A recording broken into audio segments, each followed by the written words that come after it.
Hello everyone, welcome to AWS Tutorials. In AWS Tutorials, you'll learn about AWS services. Today we are going to talk about how do you optimize AWS Glue crawlers. This is not such a big problem when you are starting with your data platform, but once your data platform grew bigger, you have to think about optimization. And today we are going to talk about certain approach, certain methods you can take to optimize your Glue crawler. So let's get started. So what exactly is a Glue crawler? The purpose of the Glue crawler is to catalog your data. So when you are building your data platform, you keep your data inside various data stores, primarily in S3, but you can also keep your data in relational databases or NoSQL databases. And then you can use crawler to catalog the data. So in a very simple term, crawler is used to catalog your data. What exactly is a catalog? Basically, catalog is something like giving your data a table name, then giving your data a schema, which identifies what different fields are there in your data, what are the field types, what is the format of your data, like CSV, Parquet, JSON, things like that. So all those information related to schema, related to data, is configured, is put into the definition of Glue data catalog, and this catalog can be created using the crawler. So why we need to catalog? We need to catalog because we want to make data searchable and discoverable. If you don't catalog your data, your data has no address, it has no identifier in your data platform. So catalog makes your data discoverable, searchable. People can use catalog to see the schema of the data, the format of the data, even number of rows, and the exact location where the data is stored. All that information is available through catalog. And the second important thing is, with catalog, you can use lake formation, and lake formation can be used to control access to your data. So your catalog can become a single point of accessing your data. So single point of access and searchability and discoverability are the two primary and very prevailing regions you want to catalog your data. And this cataloging can be done using the crawler. So moving on, what can be optimized in a crawler? Basically, there are two things you can optimize. First is performance. And in very simple terms, performance means how long the crawler takes to complete the catalog creation. So it could be first time catalog creation, or it could be updating existing catalog. The time it takes to complete it is something is the performance, and performance definitely can be optimized, especially if your data platform becomes very big. Your crawler might need more time to catalog your data, and there you start seeing some issues related to performance. And second thing is the cost, because when you run the crawler, you pay for it. You pay per DPU hours. So the longer you're running the crawler, more you are paying. And that's why, again, cost is another factor which you can optimize. And again, I told you that this is not an issue in the beginning of building the data platform, but once your data platform becomes very big, your crawler is taking a longer time to catalog your data. And since it's taking a longer time to catalog the data, you are paying more for it. Yeah. So performance and cost both can be optimized. How do we optimize it? Very simple. One factor controls both performance and cost. Optimize the run duration. Reduce the run duration. The less time the crawler runs to catalog your data will cost you less, of course, and it's also a better performance because you're taking a less time to catalog your data. So you can optimize your run duration or reduce your run duration to enhance the performance and reduce the cost. And you can optimize the run duration by simply optimizing the crawler scan time. As you might see, that data crawler is basically scanning your data to learn about the data format and schema information. So less time the crawler takes to scan the data, less will be your run duration, better will be your performance, and less will be your cost. So ultimately it comes down to how can I optimize my crawler so that it takes least amount of time to scan my data to identify the schema information. Okay, that's where it comes down to. So what are different methods of reducing or optimizing the scan time? I mean, there are many methods, and all these methods I'm going to use, talk about today. And in fact, one method I'm going to demonstrate as well, which is a new feature. So I want to talk about that through a demonstration as well. So methods are no crawlers, manual runs, one versus many, folder selection label, sample sizing, and incremental scan. And this incremental scan is something which is a recent feature. I'm going to, well, it's not exactly called incremental scan. I mean, I'm giving it a name, incremental scan, but it's a more of an event-based scan, and I'm going to talk about that as well. So let's talk about each of these features one by one. The first one is no crawler. That means you don't need a crawler first of all to catalog your schema. You can catalog your schema or your data through console or through API as well. So it's not that you have to always use crawler to create the API or console, though it's the best practice. I will say it's a recommended practice to use the crawler. Otherwise, you're basically doing this thing manually. But generally, if your data platform is not very big and your data schema is more or less static, it does not change very frequently, then you can go for manual catalog creation as well.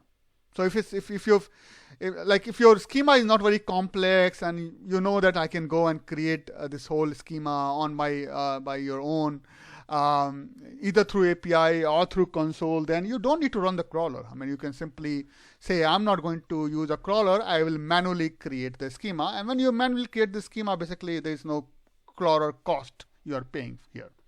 So of course, though it's not the best practice in the sense that when you're doing manual work, of course, there's a chance you'll make error, right?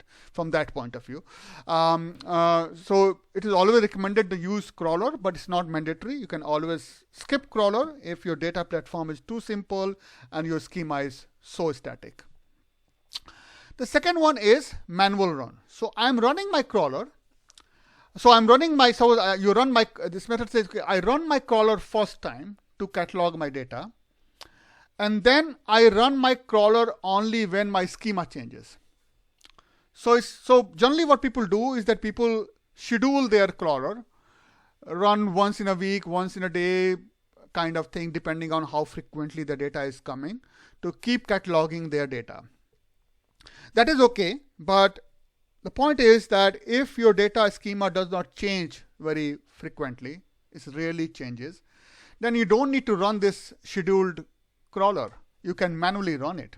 So for instance, as I mentioned, that you do it first time to generate the first time schema, and after that you run this crawler every time the schema changes. Again, this is a very good approach if the data platform is not very big and your schema is more or less static. And most important, since you are still relying on the crawler to generate your schema, you should know some way that my schema has changed, so that when the schema changes, you find some mechanism to run this crawler either manually or some other way, so that the change schema is cataloged, and then you pay just for those times when you are running the crawler. So this could be one good method, especially if your data platform is not big and your schema is more or less static. And most important, as and when the schema changes, you come to know about it through some mechanism, so that you can run the crawler to capture the changes in the schema. So that's the second method. The third method is one versus many. Exactly, it's not a method, but that's something I would like to discuss as an approach people take. So for instance, let's take example. Suppose that this is my data platform and I've got my S3 bucket, which has got customers, orders, invoices, these kind of folders. Now I can catalog this data in two ways. One way is that I run one crawler at my top level S3 bucket, and it's simply going to catalog my customers, orders, and invoices at different tables. The second approach could be that I run multiple crawlers, one for the customers, one for the orders, one for the invoices. So in one approach, you are using less DPUs. Since you're running one crawler, so you're using less DPUs, but it will take a more time to run because this simple crawler has to catalog customers, order, invoices, everything one by one. And in this case, I'm running more DPUs but less runtime. So because each of these crawlers with their own DPUs are simply looking into a specific folder only. So they run for the less time, but they are using more DPUs because like here is one crawler with a DPU. Here we're talking about three crawlers with a DPU. But here the runtime is long, but here the runtime is less. You might try this kind of approach, but I have found, and then from maintainability point of view, going for one crawler is better in my opinion because you have some one crawler to maintain. But if you think from the cost point of view, it's really doesn't matter much because you're running one crawler for a longer time versus three crawler for the less time. So cost wise, probably is not going to give much benefit. But if you think from the performance point of view, it can turn better because running three crawlers in parallel, looking into a specific folder will finish faster than running single crawler looking into all the folders.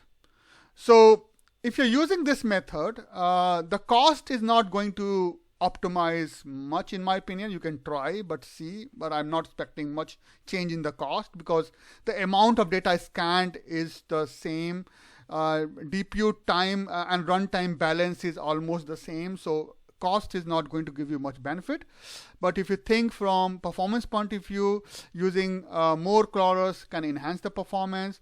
But if you think from the maintainability point of view, having single crawler can give you more maintainability. So it's very tough to decide, but yeah, I told you the three factors you have to keep in mind.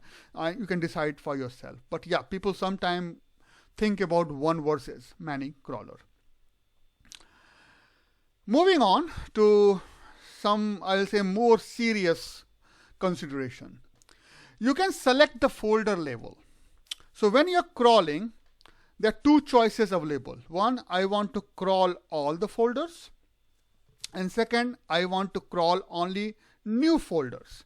So when your data is getting populated, depending on how your data is getting populated, you can choose a method of folder level selection or folder selection for your crawler, and that can really help optimize your crawler.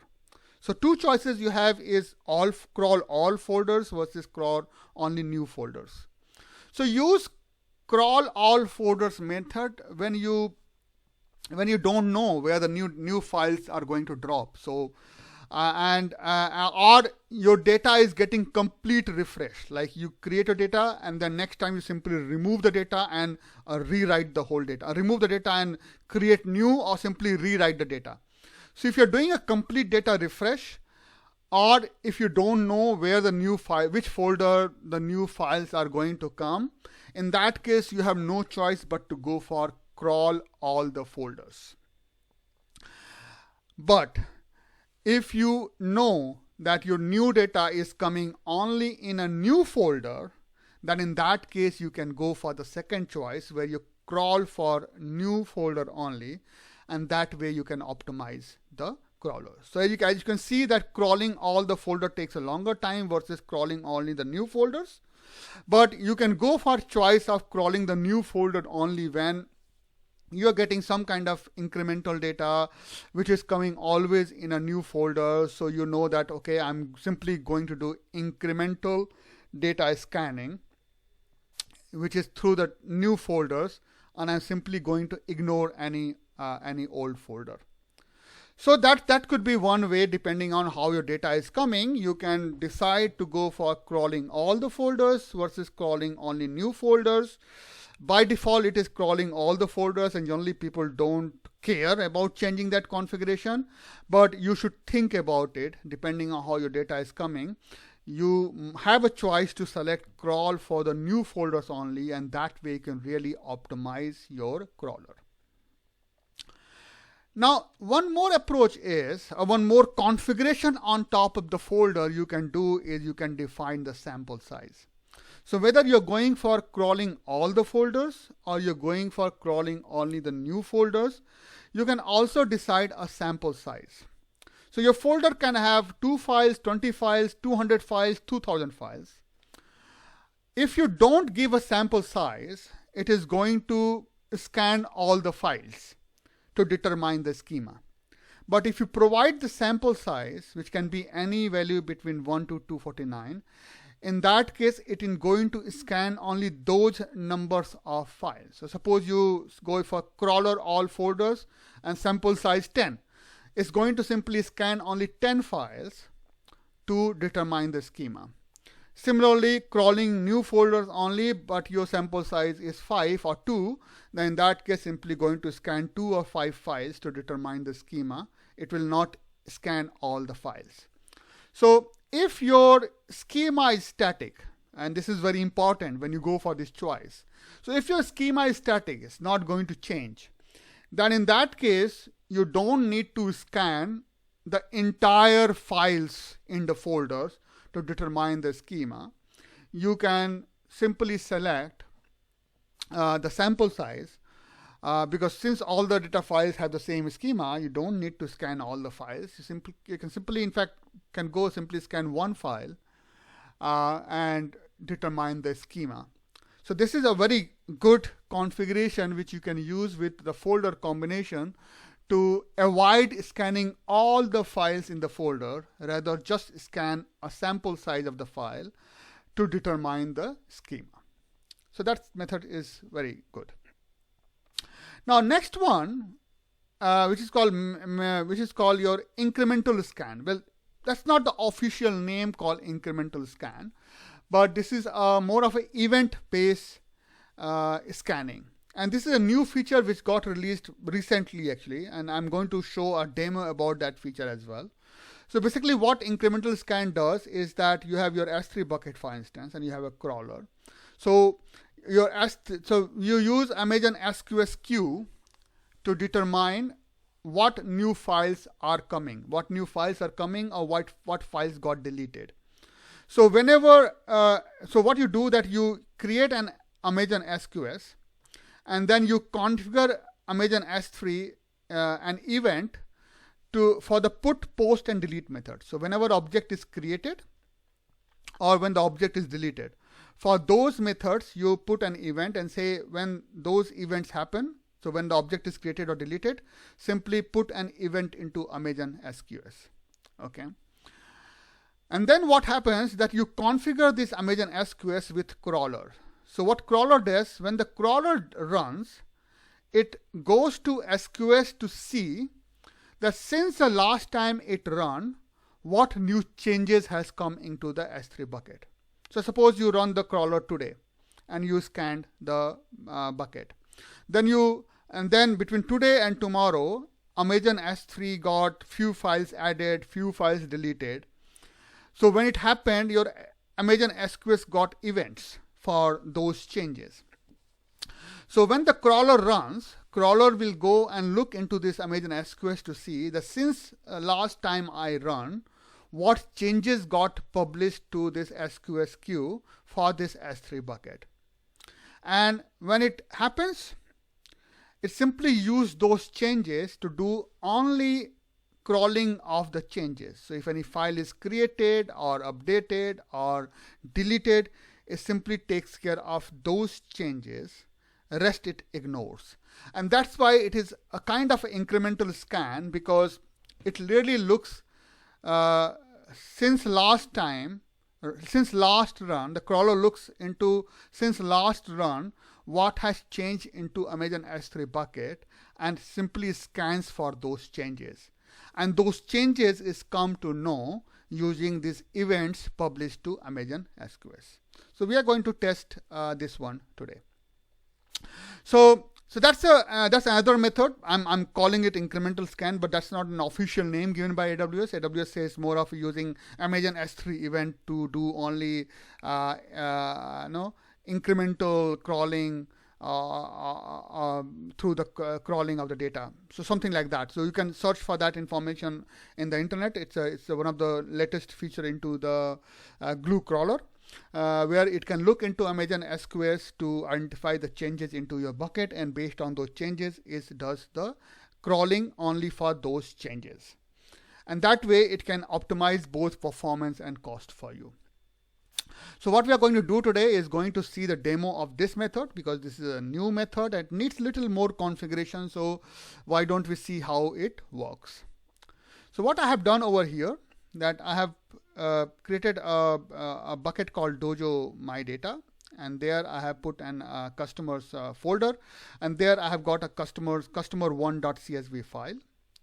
Then I have got a Glue crawler, which is simply cataloging this particular folder, and it has already created a table customers.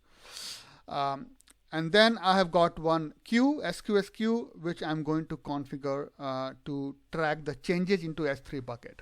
So, let's get started. So you need to have three things in place: your S3 bucket where data is there, then you have a Glue crawler, and of course you have an SQS queue. So let me first copy this. I don't need to copy that for now, but let's do here. So first thing first, let me configure an S3 event over here. So in my bucket, so I go to the properties, and then I go to create a notification. Let's call it S3 event, and this is in customers folder, and then I am always interested in put, post, and also in permanent delete function. I can add more events, but I'm interested in create and delete object events. And then I come down and say I want to publish this event to a queue, and that queue is my S3 event queue. So save changes.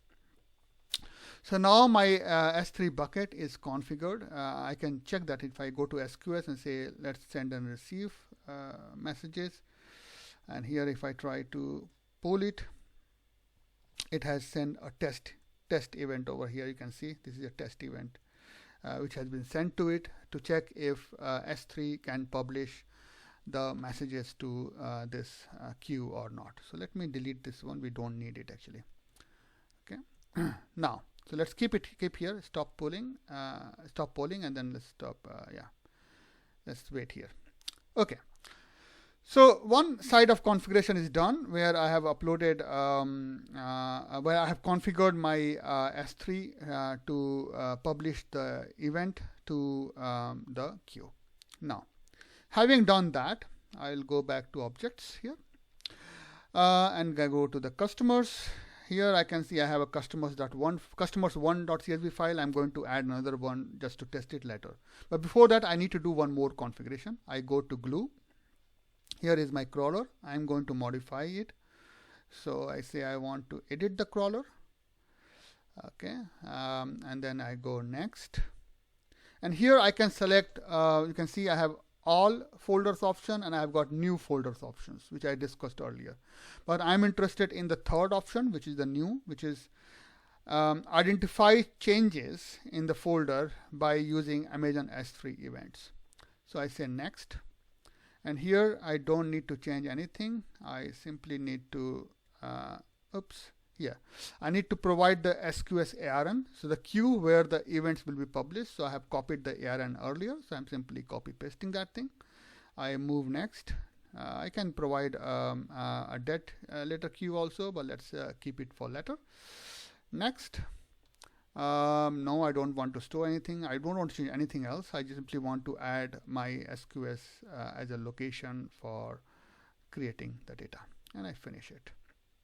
So now my crawler has been configured to use SQS queue to identify the changes in the schema. So what I'm going to do now, I'm going to upload a new file over here, and I will see if SQS gets an event or not.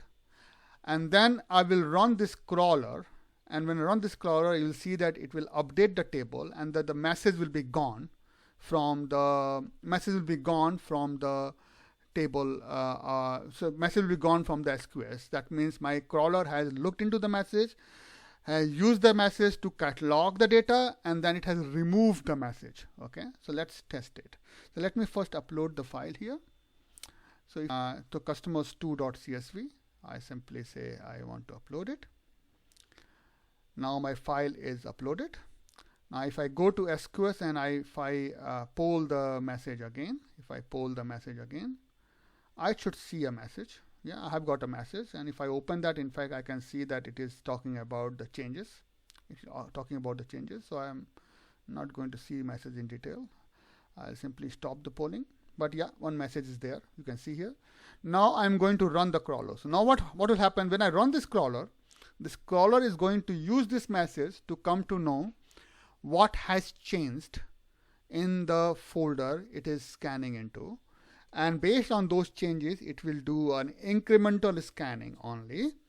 And then it will simply use that information to scan it, and then remove the message from the queue because that message is already processed, that the incremental change has already been processed. So let me run the crawler over here. I'm going to run the crawler. It's going to take some time to finish the execution of the crawler. So let's wait till this crawler execution ends, and then we can go and check the SQS message again to see if that message is processed and the cataloging has happened. So let's wait for crawler to finish the. Okay, the crawler has finished the crawling, and you can see that it has got one table updated. And if I go to table now, and if I open this table, I can see that it has now scanned 2 objects. That means it has done the scanning of the second file. And then if I go to my SQS here, and if I say I want to poll my message again, I don't see any message anymore because this message has not been processed by the crawler to identify the changes and do the incremental crawling. So this was an example to show how you can configure a crawler with S3 events to do only crawling of the changes into your S3 folder. So this is a new method which you can use to do an incremental crawling of your data, and that way you can optimize your cost and the performance. So that was all for today, guys. Hope you liked the video, and if you like, please click on the like button. Please subscribe to my channel. I look forward to your feedback, your comments in my YouTube channel, whether it's related to a new content or to correct any mistake I have done in my existing content, or if you want to discuss anything related to any of the topics I have talked about. So please provide your comments, your feedback in the comment section of the YouTube channel. It really helps me improve my content and deliver my things better. And I promise to come back again in a week's time with another such tutorial. In the meantime, stay safe and have a nice day. Bye-bye.